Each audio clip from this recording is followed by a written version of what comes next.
오늘 우리 함께 읽은 말씀 중심에서 삶은 시각 차이에서 결정난다, 이런 제목으로 하나님 말씀 전합니다.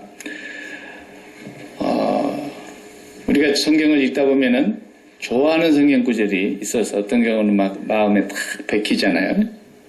오늘 본문 중에도 그런 본문 하나 나오잖아요.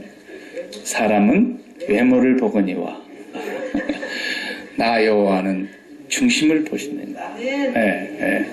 다 여기 그 말에 이루받고 지금.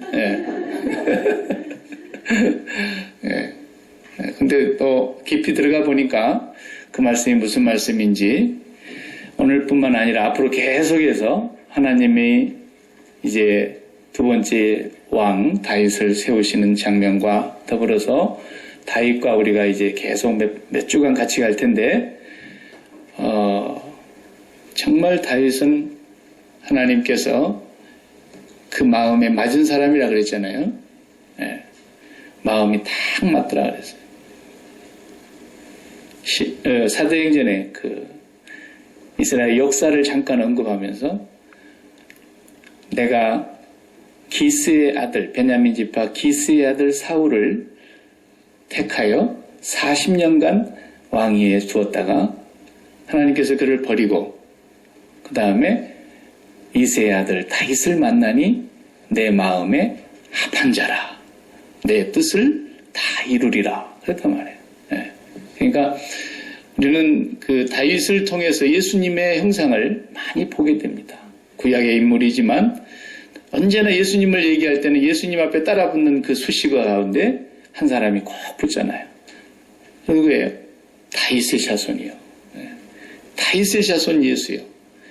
다윗의 자손으로 오신 예수님을 계속 얘기하는데, 그 다윗 왕은 예수님을 구약의 인물이지만 보여주는, 그걸 보고 우리가 타피칼이라 그러는데 모형이라 그러죠. 모형으로서 보여주는 그런 인물이거든요. 그래서 사람이 시각 차이입니다. 우리가 그 시체 말로도 제 눈의 안경이다 그런 말 하지 않습니까? 아무 안경이라도 눈에 갖다 끼면 맞는 게 아니죠. 내 눈에 맞는 안경이 있고 내가 보는 시각이 있어가지고, 다 여러분 지금 그래서 잘 살고 있는 거예요. 괜히 그 시각이 잘못돼가지고 삐뚤어진 시각을 갖는 사람도 있고, 남자의 시각이 다르고 여자의 시각이 다르고, 또 서로 다 태어난 집안과 문화와 환경과 배경이 다 다르니까 얼마나 많은 시각 차이가 있겠습니까? 오죽하면 그 책 중에 그 유명한 책, 화성에서 온 남자, 금성에서 온 여자, 이렇게 얘기했잖아요. 부부간에도 너무 다른다는 거예요. 딴 세상에서 왔다는 거예요. 그 많은 시각 차이가 있는데, 이 시각 차이의 문제가 결국 인생을 결단을 내는 겁니다. 앞으로 다윗을 계속해서 보면서 우리는 그것을 발견하게 될 것입니다. 오늘 본문에서도 그런 부분을 먼저 서론적으로 다루고서 계속해서 보려고 합니다.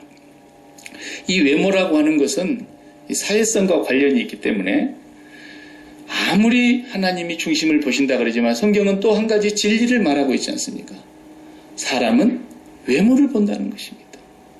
그러니까 제가 오늘 또 거울 좀 보고 왔지, 여러분이 저를 전혀 외모를 안 보시겠다 그러면 제가 뭐 파자마를 입고 오든, 제가 뭐 세수를 안 하고 뭐 1년 동안 사자머리를 하고 다니든 뭔 상관이겠어요. 그 거울을 누가 만들어냈는지 모르지만 거울이 필요 없단 말이죠. 사람이 외모를 안 본다면. 그러나 다 여러분 거울을 보고 오늘 또 적당하게, 나는 다른 사람들을 외모를 안 보고 중심으로 봅니다 뭐 이러지만은 다른 사람이 나를 볼 때는 외모를 보니까 거울을 쳐다보면서 여러분 다 메꿀 건 메꾸고 감출 건 감추고 이러고 오지 않습니까? 우리가. 이거 어찌할 수가 없는 거예요. 왜? 이건 사회성과 관련되어 있는 거고, 이 사람의 만남이라는 것은 외모를 통해서 시작이 되는 거지, 우리가 무슨 보이지 않는 영을 붙들고 관계하는 거 아니지 않습니까? 보이는 것을 붙들고 관계를. 오늘 본문을 읽으면서도 혼란스러워요. 가만히 본문을 천천히 여러 번 읽어보면서 제가 이렇게 이 본문을 묵상을 해보니까 분명히 하나님께서 뭐라 그러셨어요? 나는 외모를 보지 않고 중심을 본다. 7절에 말씀을 하신 그 하나님이 다윗에게 결국은 기름을 붓게 하시는데 다윗을 데려와 놓고 보니까 어떻게 생겼더라 그랬어요. 12절에 다 같이 봐요. 이에 사람을 보내어 그를 데려오매 그의 빛이 붉고 눈이 빼어나고 얼굴이 아름답더라. 여호와께서 이르시되 이가 그니 일어나 기름을 부으라 하시는지라. 다윗은 좀 못생기기라도 했어야 되는데 아니더라는 거예요. 그게 혼란스럽지 않습니까? 잘생긴 형님이 지나갈 때 엘리압 큰아들 아니다. 그래서 사무엘도 깜짝 속을 뻔했어요. 하나님이 지시가 없었으면 아마 큰아들한테 부어놓고 왔겠죠. 둘째 아들 아비나답이 지나가는데 거기도 하나님이 감동하시지 않죠. 세 번째 삼마가 또 지나가는데 하나님께서 말씀하시질 않아요. 넷째, 다섯째, 여섯째, 일곱째. 그러면 하나님이 분명히 외모를 안 보시는 게 확실하구나. 그러면 다윗이 왔었던 때 역시 하나님이 중심을 보는 다윗 이렇게 나와야 되는데 오늘 본문에 보면은 다윗이 얼굴이 빼어나고 얼굴이 붉고 그 말은 건강하더라 그 말이에요. 건강한 청년의 모습에다가 얼마나 핸섬 보이인지 말이죠. 얼굴이 아름답더라는 거예요. 그럼 도대체 하나님이 어디를 보신다는 거예요? 어디를? 중심을 보신다는 말씀이 없잖아요, 지금. 이것을 우리가 혼란스러울 수밖에 없는 그런 본문을 갖고 있어요. 제가 이 본문을 준비하면서 한번 이렇게 몇 군데를 서치를 해보니까 대기업이나 자그마한 어떤 회사나 신입사원을 뽑는 데는 외모를 보는가 안 보는가 놓고 이 조사를 한 조사가 있더라고요. 보니까 인사과에서 신입사원을 뽑는데 면접을 하는데 그 실질적인 책임을 갖고 있는 사람의 인터뷰예요. 본다는 거예요. 많이 보는 회사는 한 76%까지 보고요. 통계로 보니까. 아무리 작게 봐도 53% 정도 나오더라고요. 얼굴을 본다는 거예요. 외모에 풍기는 인상을 본다는 거예요. 이야, 나는 비행기를 국내선, 국외선 이렇게 타고 다녀봤지만 그 승무원들 가운데 아시아나하고 코리안 에어라인 그 승무원들보다 예쁜 사람을 내가 지금 찾고 있는 중이에요. 없어요. 국내선 여러분 다 타보신 경험이 있지만은 어쩌다가 실수로 예쁜 사람 한 번씩 보이지 다 대부분 할머니들이 하십니다. 대부분 그래요.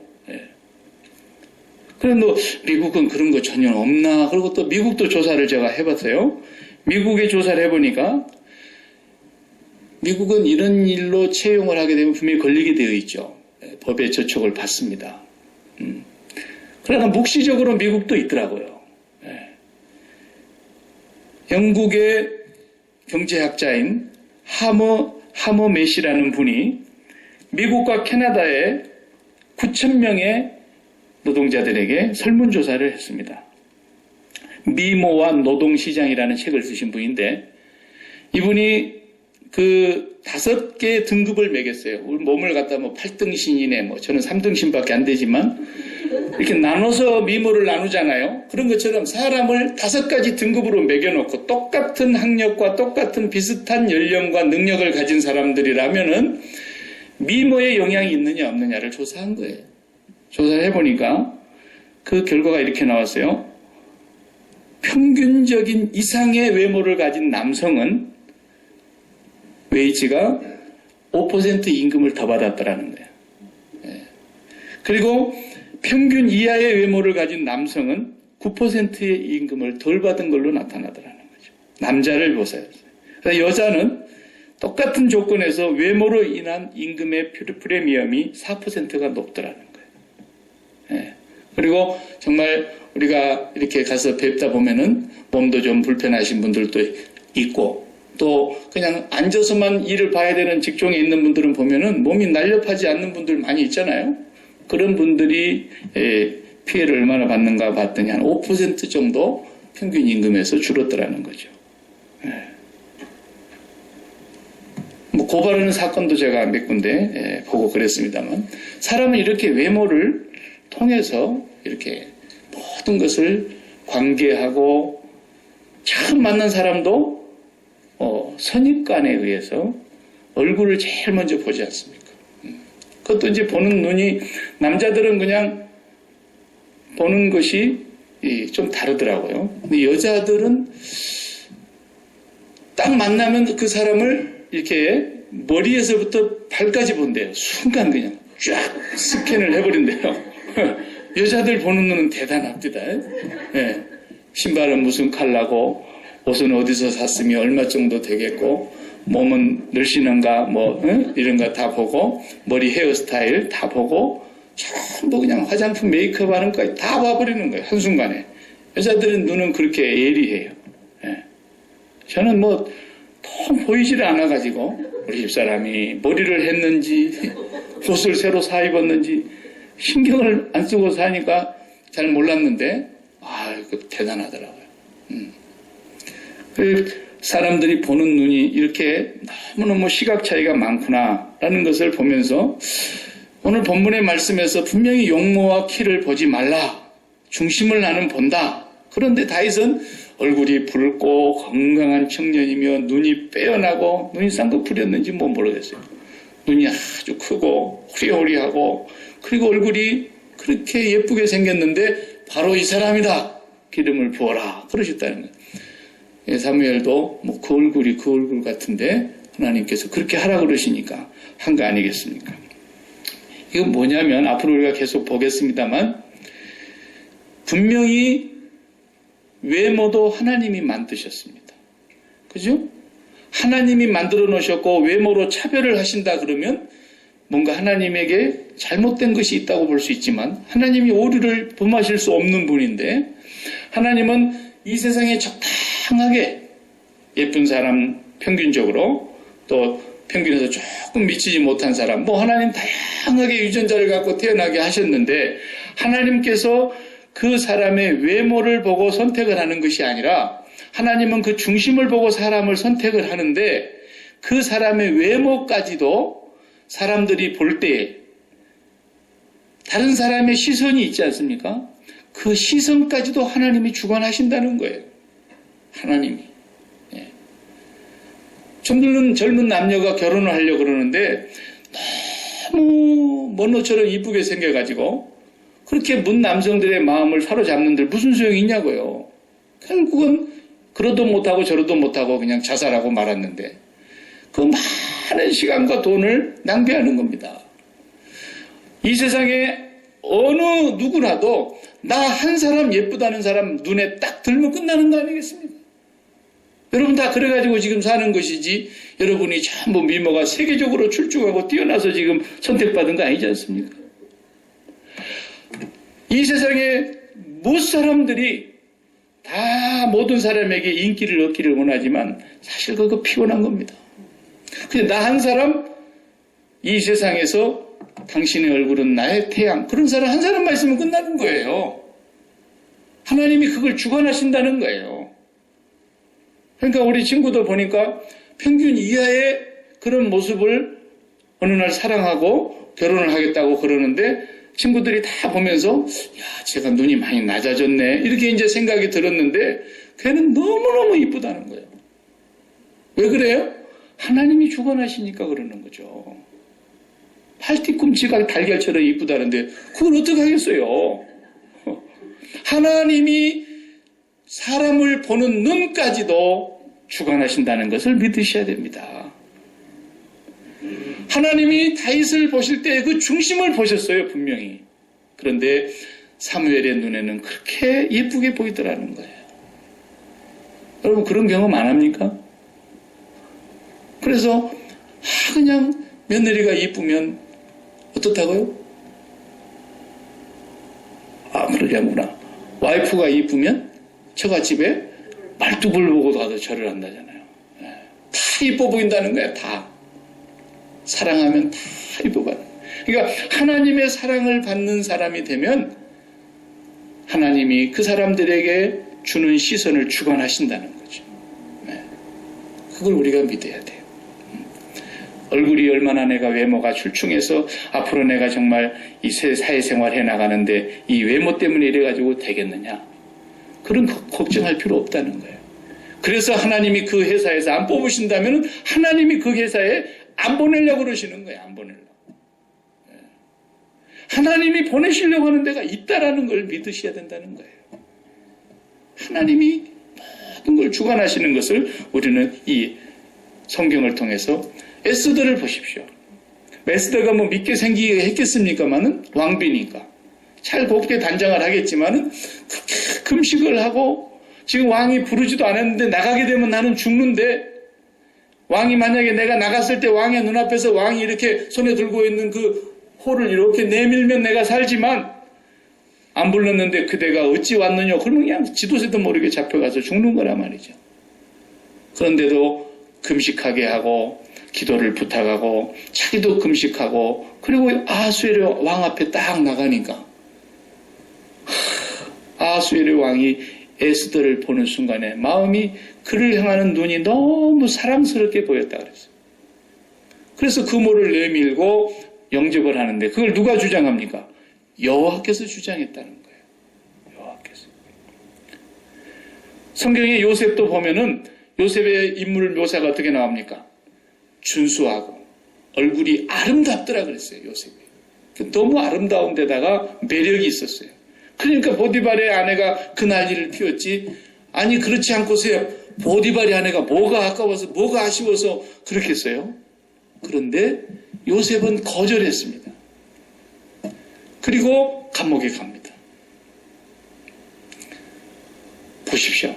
그런데도 하나님이 그 상황을 다 주관하시는 것입니다. 여러분, 외모로 인해서 걱정할 필요가 없다는 것은 분명히 하나님께서 나를 보는 사람의 시선까지도 주관하신다는 사실을 우리는 믿으셔야 됩니다. 네. 지금 갑자기 사무엘이 베들레헴에 들이닥쳤습니다.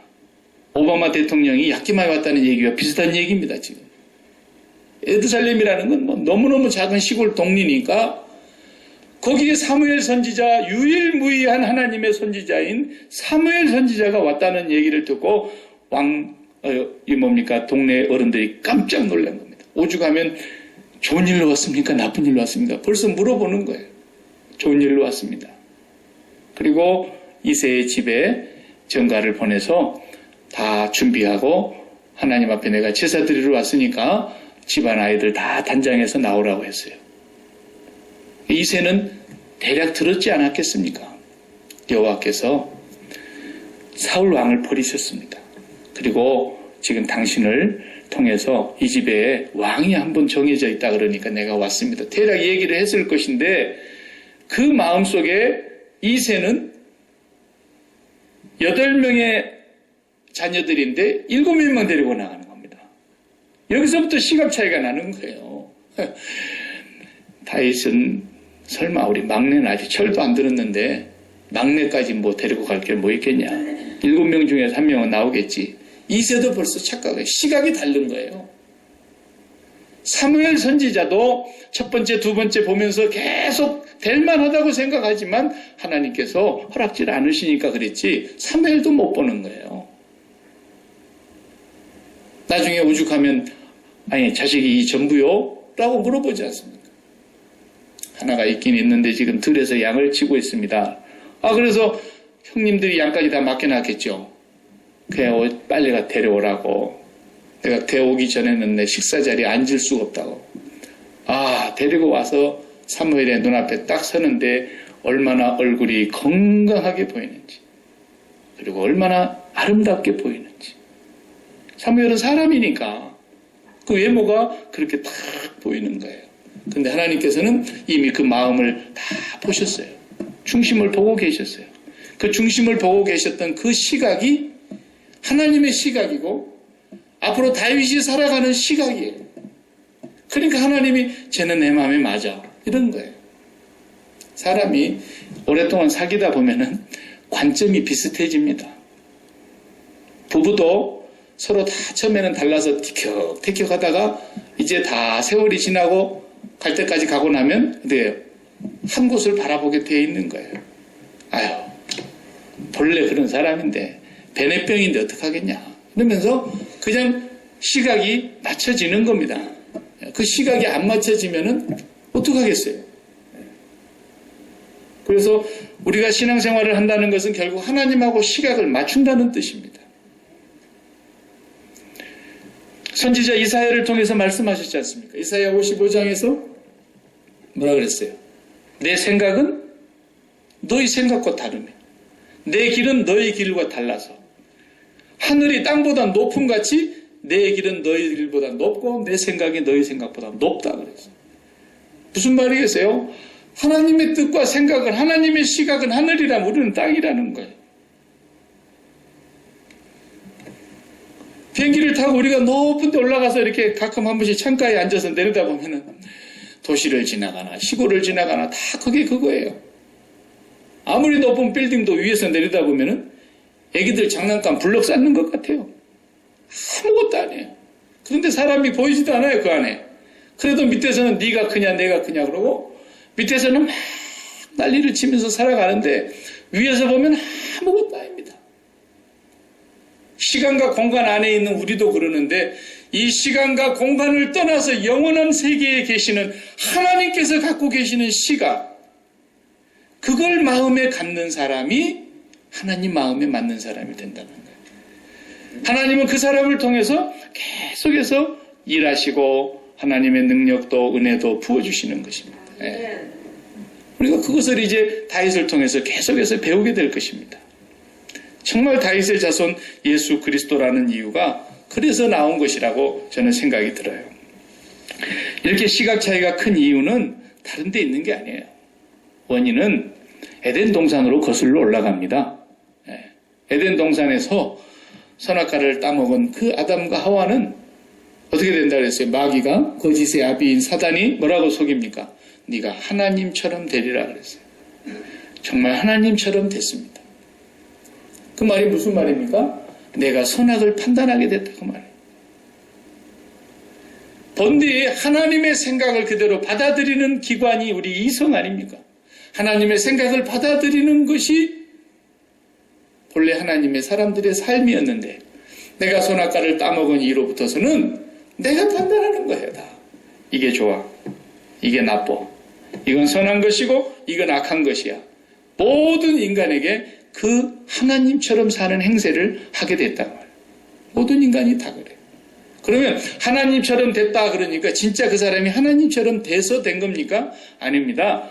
하나님처럼 됐다라는 말은 더 정확하게 표현하면 이제는 하나님과 똑같은 시각으로 볼 수 없는 사람이 되었다 그런 뜻입니다. 지가 하나님 행세를 하는 것뿐이지 하나님하고는 전혀 다른 시각으로 보는 인생이 되고 말았다고 말해요. 그래서 에덴에서 쫓겨남을 당합니다. 기쁨의 동산에서 쫓겨났습니다. 이 땅에 기쁨이 없어요. 아무리 기쁘게 해보려고 뭘 파기는 파는데 마치 금 한 톨도 나오지 않는 광산을 평생 파고 있는 사람처럼 기쁨이 없는 곳에서 행복이 없는 곳에서 생명도 없는 곳에서 그걸 파내겠다고 난리를 치고 있는 거 아닙니까? 그래서 선악과를 먹고 살아가는 사람들의 증상이에요. 여기까지 거슬러 올라가는 거예요. 우리가 매번 세상에서 배운 교육, 경험, 들은 바, 본 바, 느끼는 바 이런 것들로 인해서 이미 우리는 교육이 되어져 있어요. 하나님이 아무리 말씀해도 그래도 돈이 많은 게 좋지. 하나님이 아무리 말씀하셔도 그래도 우리 자식이 인류대학 나오는 게 낫지. 절대로 하나님의 생각과 일치될 수 없고 자기가 하나님처럼 생각하고 하나님처럼 시각을 가지고 하나님처럼 판단을 하면서 인간들이 살아간다 이거예요. 이렇게 평생 살아다가 이제 죽는 게 인생입니다. 오늘 이제 다윗의 시대가 펼쳐지는 그 첫 시간이니까 사도행전 13장 21절과 22절 다 같이 한번 읽고 싶은데요. 사도행전 13장 21절 22절 그 후에 그들이 왕을 구하거늘 하나님이 베냐민 지파 사람 기스의 아들 사울을 40년간 주셨다가 다 같이 패하시고 다윗을 왕으로 세우시고 증언하여 이르시되 내가 이새의 아들 다윗을 만나니 내 마음에 맞은 사람이라 내 뜻을 이루리라 하시더니. 그렇습니다. 하나님의 마음에 맞는 사람, 이거 한 가지가 제일 중요한 것이죠. 우리 평생 살면서, 다윗은 지금 20살도 안 된 청년인데 이렇게 젊은 날에 하나님의 마음에 맞았대요. 하나님이 마음에 맞는 이 젊은이를 찾아서 선택을 하시고 기름을 부으십니다. 우리 평생 지금까지 살아오면서 우리가 이렇게 살아오는 동안에 정말 하나님의 마음에 맞았을까? 이게 도대체 무엇인가를 깊이 이제 볼 수 있어야 되겠습니다. 우리가 남은 생애가 얼마 안 남았더라도, 지금부터라도 우리의 남은 시간까지는 하나님의 시각과 우리가 일치시킬 수만 있다면 우리의 삶은 정말 이 땅에서 행복한 삶을 분명히 살 수 있을 것이라고 저는 확신합니다. 하나님과 시각이 같아지려면 어떻게 해야 될까요? 하나님과 생각을 맞추려면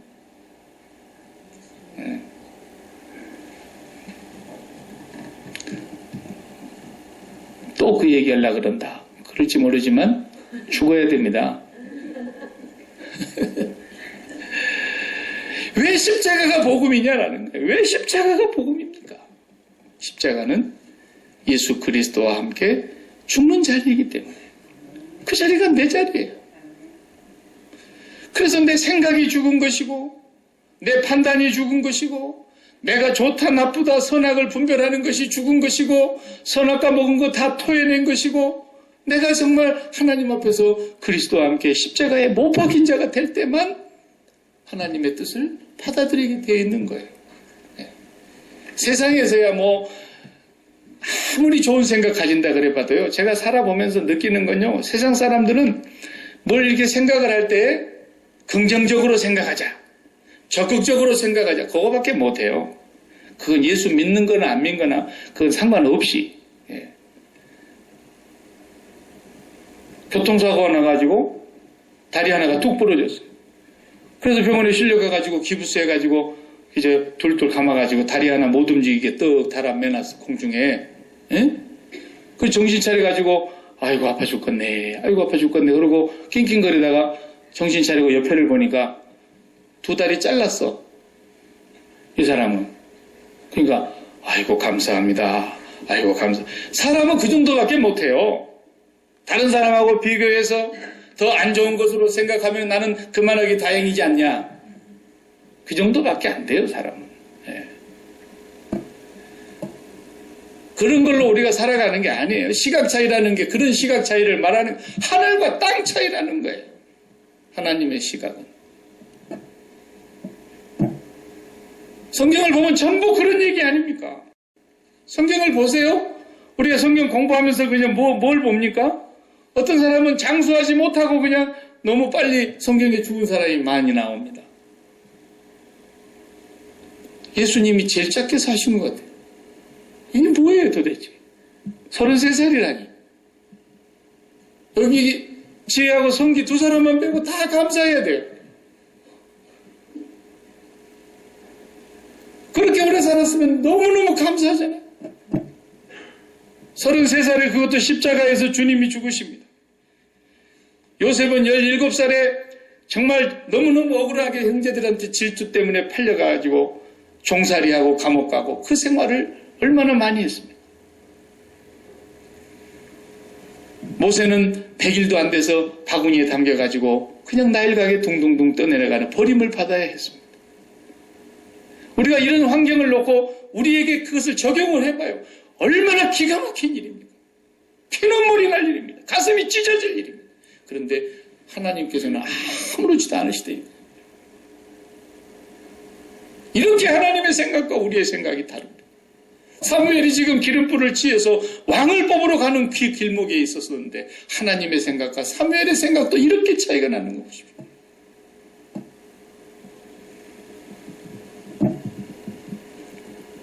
우리는 오늘 또 내 생각, 내 중심으로 내가 오늘 또 십자가를 바라보지 아니하고 매번 내가 판단하고 있는 이 선악의 구조를 가지고 살려고 하니까 좋은 일과 나쁜 일이 날마다 눈에만 보이고 그걸로 판단하고 그걸로 분별하고 그걸로 그냥 천국과 지옥을 왔다 갔다 하면서 그러고 사는 겁니다.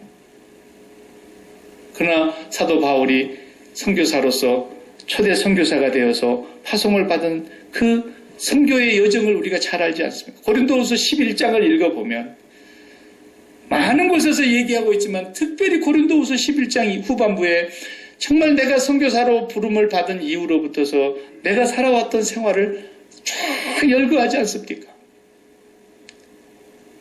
40에 하나 감한매를 5번이나 맞았고, 한 번은 돌로 맞았고, 3번은 태장으로 맞았고, 그리고 강도의 위험과 도로의 위험과 이방인의 위험과 우리 유대인들의 형제들의 위험과 그리고 굶고 춥고 헐벗고, 한 번은 배가 파손되어 일주야를 기품에서 바다에 둥둥 떠다녔습니다. 그리고 옥중에 갇혀서 얼마나 많은 매를 맞았습니까? 죽을 뻔한 고비가 어디 한두 번이었느냐고 자기의 삶을 고백하지 않습니까? 그렇게 살았던 삶을 보면서 우리가 뭘 좋다 나쁘다 말할 수 있겠습니까? 우리가 어떻게 우리의 눈앞에 보이는 일을 좋은 일이 벌어졌다 나쁜 일이 벌어졌다 그렇게 말할 수 있겠냐는 거예요. 우리는 여전히 돈이 많이 벌리면 복 받았다 잘된 일이다 이렇게 말하지만 하나님께서 보실 때는 그렇지 않을 수 있다는 거예요. 왜? 사울을 이미 내가 폐위시켰다 그랬어요. 그런데 그때가 25년 정도밖에 안 됐을 때예요. 그러나 40년을 내버려 두십니다. 앞으로도 15년 동안을 더 가면서 다윗을 괴롭힙니다. 하나님이 죽이시지도 않고 건재하게 자기의 왕권을 40년 동안 끌고 가고 있는 것입니다. 그러니까 사람들의 눈에는 괜찮은 건 줄 알죠. 사무엘조차도 가서 기름을 부으라 그랬더니 아니 사울이 알면 나를 죽일 텐데 두려워하지 않습니까? 우리 사람들은 건재하고 그 사업이 잘 되고 그 나라가 건강하게 튼튼한 나라가 되고 군사력이 강해지고 경제가 잘 되고 그러면 그 나라가 잘된 나라인 줄로 보이지만 하나님은 이미 버리셨을 수 있다는 것입니다. 이렇게 하나님이 보는 것과 사람이 보는 것이 달라요. 순교 당하신 분들은 어떻게 해석해야 됩니까? 예수님의 12제자는 가룟 유다가 자살하는 것 빼놓고는 나머지 모두가 다 순교한 걸로 성경이 전설적으로도 역사적으로도 전해 내려오고 있지 않습니까? 그것뿐입니까? 히브리서 11장이 믿음장인데 그 후반부에 보면은 예수를 믿었기 때문에 집을 잃었고 예수를 믿었기 때문에 모든 가족이 이산가족이 나서 뿔뿔이 흩어졌고 예수 믿었다가 붙들린 사람은 가죽 이 토브로켬을 당했다 그랬어요. 짐승에게 먹이로 줘야 돼서 짐승 가죽 하나 둘러쓰고 토굴로 아멸로 유리 방황해야 했다 그랬습니다. 그러다가 붙들리면 가차없이 순교를 당했습니다. 뭘 보고 좋다 나쁘다고 말할 수 있겠습니까? 우리가 어떻게 감히 좋다 나쁘다를 얘기할 수 있겠습니까? 우리는 어떤 환경과 어떤 상황 속에 놓인다 할지라도 우리는 좋다 나쁘다를 판단할 수 있는 자들이 아닙니다. 그걸 인정하셔야 되는 것입니다. 세상 사람과 우리가 다른 것은 하나님의 백성과 우리가 하나님의 백성이 아닌 사람들과의 시각이 다른 것은 우리는 세상에 대하여 죽은 사람들이기 때문에 그렇습니다. 어떻게 눈에 보이는 세상을 가지고 좋다 나쁘다를 판단할 수 있겠어요? 세상에 대해 죽은 사람인데. 그래서 사도 바울이 이제 3차 선교까지 다 마치고 예루살렘으로 올라가려고 그러는데 여러분이 잘 아는 빌립 집사님의 4딸이 있었습니다. 빌립 집사님 집에 마지막으로 들렀습니다. 사도행전을 보면. 빌립 집사님 집에 있는데 4딸은 처녀로 시집가지 않고 예언하는 자들이라 그랬습니다. 그래서 그 집에는 아마 선지자들이 많이 들락거렸던 거 봐요. 예루살렘 유대로부터서 아가보라고 하는 선지자께서 빌립 집사님 집에 오셨습니다. 그리고 바울과 만납니다. 그런데 갑자기 이 아가보 선지자가 바울이 이렇게 띠를 띠고 있는데 띠를 딱 벗겨가더니 자기의 손발을 자기 바울의 띠로 묶는 거예요. 꽁꽁 묶어요. 그러고 하는 말이 이 띠 임자가 예루살렘에 올라가면 붙들린다고 했습니다. 성령의 지시하심을 얘기를 하는 거예요. 그러니까 그 옆에 듣고 있던 모든 성도들이 예루살렘으로 올라가면 이렇게 된다고 하는데도 올라가실랍니까? 전부 못 올라가게 하는 거예요. 그래서 사도 바울이 너무 속이 상하니까 여러분들이 왜 울면서 내 마음을 이렇게 상하게 하십니까? 나는 예루살렘에 가서 결박을 당할 뿐만 아니라 죽을지라도 가겠습니다. 그러니까 그때서야 성도들이 뭐라 그랬어요? 주의 뜻이 이루어지이다 하고 그치니라 그랬어요. 내가 살아도 주를 위하여 살고 죽어도 주를 위하여 죽나니 사나 죽으나 나는 주의 것이며 내게 사는 것이 그리스도이니까 죽는 것도 유익하다고 믿었던 사람이에요. 우리 성도의 삶은 승망성쇠와 우리의 모든 생사화복이 하나님의 손에 있는 것입니다. 내가 오늘 여기서 죽는다고 해서 하나님 손에 볼 게 뭘 있겠습니까? 우리가 어떻게 감히 좋다 나쁘다 말을 한단 말입니까? 십자가를 믿는다면 그렇게 말할 수 없는 것입니다. 십자가의 은혜를 믿는다면 십자가에서 그리스도와 함께 우리가 세상에 대하여 죽은 사람이라는 것이 분명하다면 우리 눈에 보이고 귀에 들리는 것 가지고 좋다 나쁘다 말할 수 없습니다. 오직 내 몸에서 그리스도께서 존귀케 된다고 한다면 오직 나를 통해서 하나님의 뜻이 이루어지기만 된다면 그것이 우리에게는 좋은 것이라는 것입니다. 그것이 순교로 이루어질지 그것이 내가 병이 들어서 이루어질지 그것이 나의 사업이 오히려 지금 사업이 망함으로써 하나님의 뜻이 이루어질지 누가 알겠냐는 것입니다. 우리는 좋다 나쁘다 말할 수 있는 게 아무것도 없는 사람들입니다. 오직 하나님의 뜻이 이루어지기를 기도하라. 뜻이 하늘에서 이루어진 것과 같이 땅에서도 이루어지이다. 성령께서는 오늘도 우리를 위하여 기도하신다고 말씀하고 있습니다. 로마서 8장 26절을 우리가 잘 아는 말씀입니다. 우리가 마땅히 빌 바를 알지 못하되 성령께서는 말할 수 없는 탄식으로 우리를 위하여 친히 간구해 주신다 그랬습니다. 그러면서 뭐라 그랬습니까? 하나님의 뜻대로 간구하시느니라. 로마서 8장 27절에 분명히 그랬어요. 성령이 하나님의 뜻대로 간구해 주신다는 거예요. 우리가 하나님 앞에 간절히 기도하지만 우리가 마땅히 빌 바를 알지 못할 때에도 성령께서는 우리의 마음에 있는 그 소원을 하나님의 뜻대로 기도해 주신다는 거예요. 너희 인생이 무엇이냐? 너희가 잠깐 보이다가 없어지는 안개인데 주의 뜻이면 이것도 하고 주의 뜻이면 저것도 할 것이다 라고 해야지. 너희가 자랑하는 모든 자랑은 허탄한 자랑이다. 야고보 사도도 그러지 않습니까? 주의 뜻이면 살기도 하고 죽기도 하고 주의 뜻이면 이것도 하고 저것도 하는 것입니다. 우리가 왜 기쁨이 없느냐? 우리가 왜 행복하지 못하고 만족한 삶, 감사의 삶을 잃어버리고 살아가느냐? 금이 없는 곳에서 일평생 금을 캐겠다고 하는 에덴 동산 밖에서 사는 삶이기 때문에 그렇다는 거예요. 에덴 동산은 바로 거기에서 선악과를 따먹고 쫓겨난 우리 인생들이 하나님처럼 행세를 하니까 그렇게 되는 것입니다. 우리는 다시 생명나무 과실을 먹고 생수의 떡이 되시는 생명의 떡이 되시는 예수 그리스도를 먹고 에덴을 다시 찾아야 되는 것입니다. 그 안으로 들어갈 때 내 생각이 죽어야만 하나님의 생각과 일치가 될 수 있다는 것입니다. 이것을 통해서 성도의 삶이 어떠한 상황 속에 놓여도 하나님과의 시각이 같아지고 그 시각이 같아지면서부터서 부부관계도 풀리고 사업과의 관계도 자녀와의 관계도 모든 이웃과의 관계도 다 풀어지게 되는 것입니다. 이번 주간에도 판단하지 마시고 무슨 일이 일어나든지 간에 판단하지 마시고 아버지의 뜻이 내게 이루어지이다. 이것이 예수 믿는 사람입니다. 이것이 세상에 대해서 죽은 사람인 것입니다.